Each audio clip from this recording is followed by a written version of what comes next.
please and please talk in the comment section. Talk in the comment section. Hey Joe, nítorí Ọlọ́run, I'm not putting this part.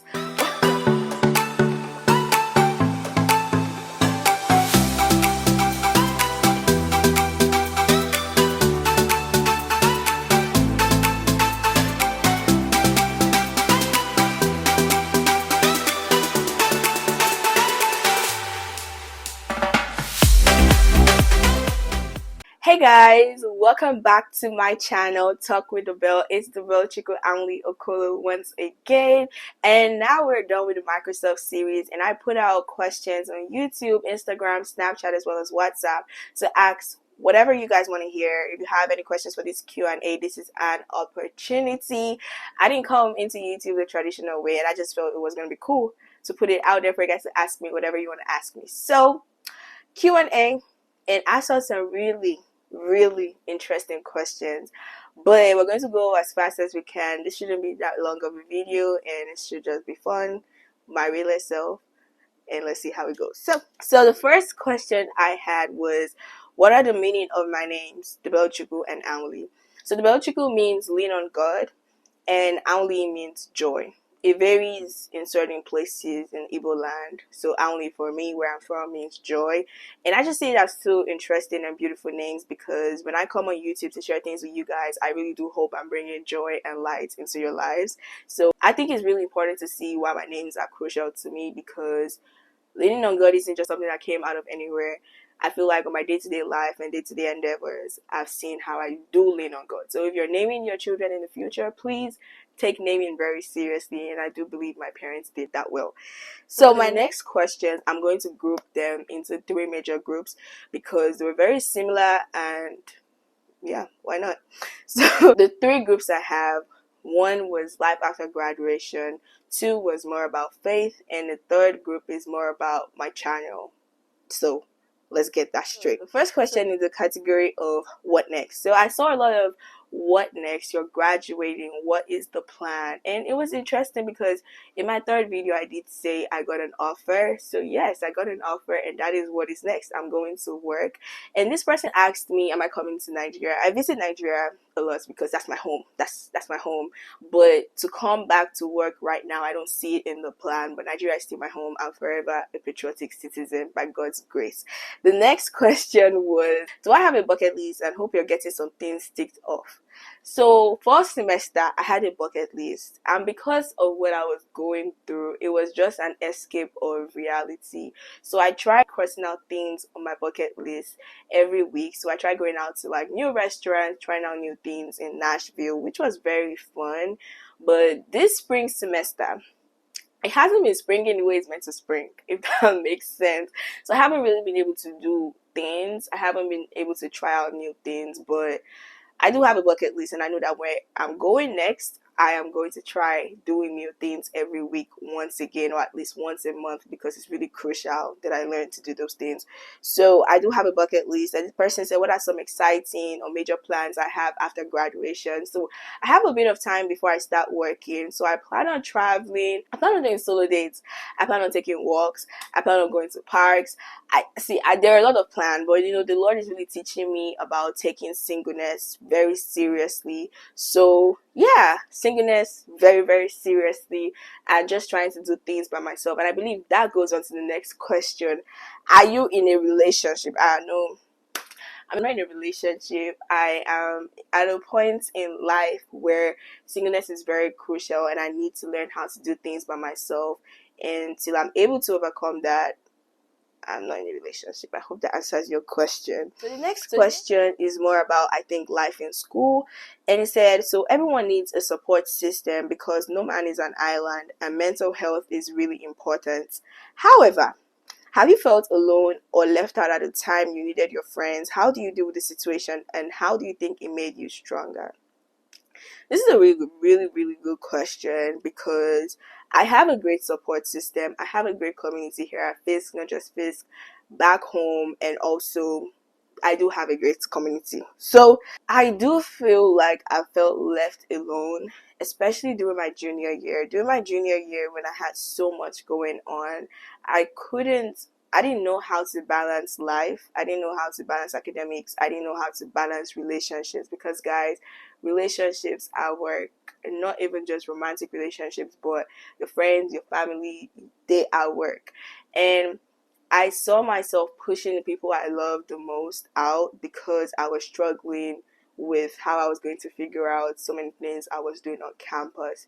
Now, in those situations, did I feel alone? Yeah. And that was when I went into therapy and I started journaling a lot. So that helped me, and I do believe I came out stronger, because without that I wouldn't have been able to find that side of writing and being in tune with my feelings. So yes, I believe I came out stronger on the other side. So the next question is, how do I deal with anxiety and worry? This was an interesting question as well, because I think part 2 of the Microsoft series spoke a little bit about this. But anxiety, worry, these are schemes the enemy really keeps us in and keeps us trapped in. And when you do understand that your life belongs to God and your life has been planned out by God, even when anxiety is trying to creep in, those reminders are very crucial to come back and keep you grounded in your faith, as well as keep you assured that God's got me. So nothing, regardless of how it may seem right now, He said all things work together for our good. So if everything's working together for my good, even though right now I don't see it, it's definitely working for my good. Now, I don't say all of that to say there are some times where you're not anxious, or sometimes you're not worried. There are times like that, and I need you to still accept that, yes, right now I feel anxious. But when you feel weak in those moments, those are the times you cry out the most and ask the Lord to help you, and He will help you. So I do hope I answered that question. Now the next question said, how are you so grounded in your faith? It took work. And I don't even think I'm at the best yet, because I still have my weak moments. But just like every other skill you have, it takes practice, and being in situations that actually stretch your faith. So if I didn't have the Microsoft experience, I don't think my faith would be as stretched as it is right now.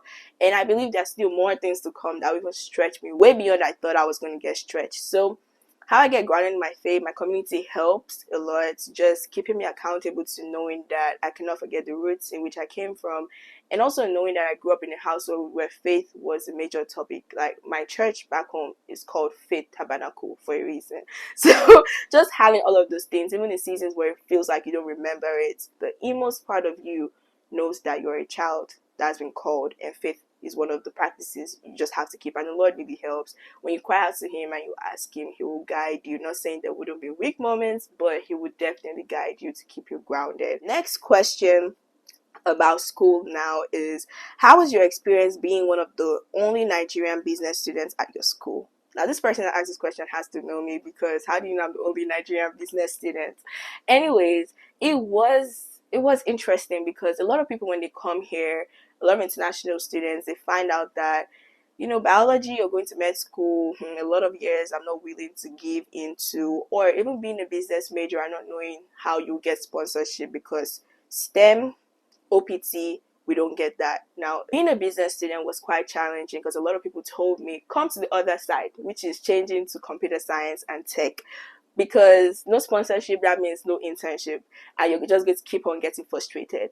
But one thing I know for sure, guys, is for me, I have this gift of being so persistent about what I want and not changing because anyone told me to change. Sometimes it could be annoying, but when the Lord tells me this is what you're doing, I know for a fact this is what I'm doing.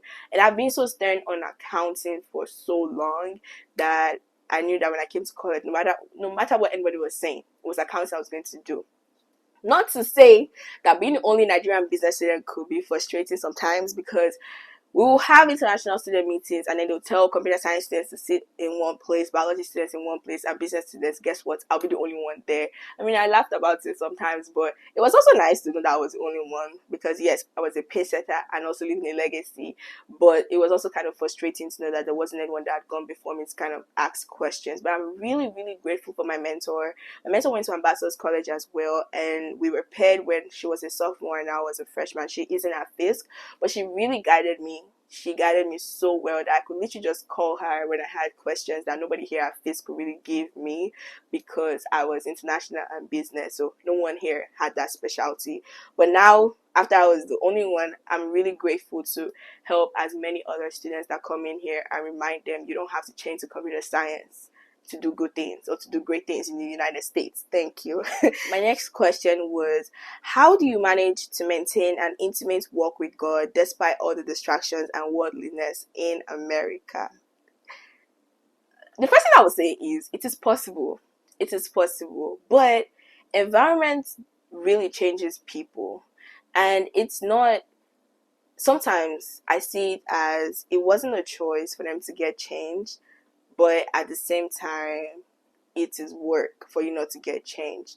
I might be speaking in circles, but when I came into the US, I was in my aunt's house for about 6 months. So I believe that was the first grounding I have to know that, oh, you're not just coming on campus and being thrown into what you do not know. And of course, I still went to church. My cousin was part of the choir, so I still had to be in the choir. And my cousin was actually a big influence on where I stood coming to the US. Aside knowing that I was born in a household where certain things I couldn't do, but just thinking of the fact that you're coming into a place where there's nobody and you have the luxury of freedom to do whatever you want to do. But also seeing that for my cousin who had been here in the US all her life and she wasn't indulging in certain things was amazing. And we had that conversation of how are you still, like, how would you do what other teenagers sneak out of the house to go do, and just explaining how, you know, her walk with God was and how she knew she was different inspired me to know it was something I could do. So when I came to college, and of course everyone around me is doing exactly what I shouldn't be doing, but I knew that if she could do it, and by the grace of God who has also called me, it was possible. But the fear of that is you actually do need a strong community to help. You actually need a community of people who are also in line. So my prayer and my line of prayer was, Lord, direct me and guide me to the right people that will be an influence on my life. Because at the end of the day, regardless of how strong you think you are, if the only people around you are people doing the exact opposite of what you should be doing and you call them your friends, you also know the saying, show me your friend and I'll tell you who you are. Then you now see yourself saying certain things as being normal when they shouldn't be normal. So I definitely am grateful for my friend group here on campus, even though I was a bit resistant to actually accepting them as friends. Now we're friends, and they've been so instrumental in keeping me grounded, in not doing certain things that environments around me very much show as normal and natural, and you should indulge in because you're in college. And I am forever grateful for that. My final question is, where do you see your channel in the next 5 years? Ooh, this is a very interesting question, and I actually do love it, because I'm going to do a whole video about what YouTube meant to me and why I started YouTube. But I do see my channel in the next 5 years as an instrument for believers who are struggling, especially with how can I have a walk with the Lord, or how can I be grounded in my faith. And I see my channel more as a storytelling channel, because when I was younger, I made a prayer, and the prayer was, Lord, allow me go through things so that when people speak about them, I'm able to relate to them. I didn't know that was a very bold prayer to make, because when I started having certain experiences in my life, I was like, why am I having this? But then the Lord reminded me of that prayer I made several years ago, which I do think was very courageous of me as a child, because now when people have certain things, I'm able to say, oh, I've also experienced this, and this is what I did, and this is what I would encourage you to do. So I say all of that to say I have a vision of being a motivational speaker in years to come by God's grace. And I do think YouTube is a platform I'm starting on till the Lord shows me more, if that makes sense. So yeah, 5 years from now, I might not, till the Lord shows me more. We will leave it at that. And then for some people that ask some questions, I do have some more questions, but I'm actually going to leave it to, I do have some more questions, but I'll leave it to other videos that I'm going to make as time goes on, and I'll answer some of those questions there because I feel like they're more in-depth. So I'm going to shout out 2 people in my life that when they responded to this Q&A on Instagram, they asked about how much love I have for them. Not mentioning your names, but you know yourself, and I want you And I want you to know that my love for you guys is immeasurable, and I do appreciate you guys being a huge part of my life. So just wanted to put that out there. Now, for you guys, we've come to the end of this video, and I do hope you enjoyed getting to know me a little bit better. And I was also grateful to not get surface questions like, what is my favorite color? I mean, my favorite color is pink and blue. Pink and blue. But I do appreciate the depth of the questions I did receive, and I just hope the values of my channel actually sticks with you, and you're going to stay through the ride, ask as many questions, and honestly build community. Now, I've been saying respond to comments, but I'm not seeing engagement in my YouTube comment section.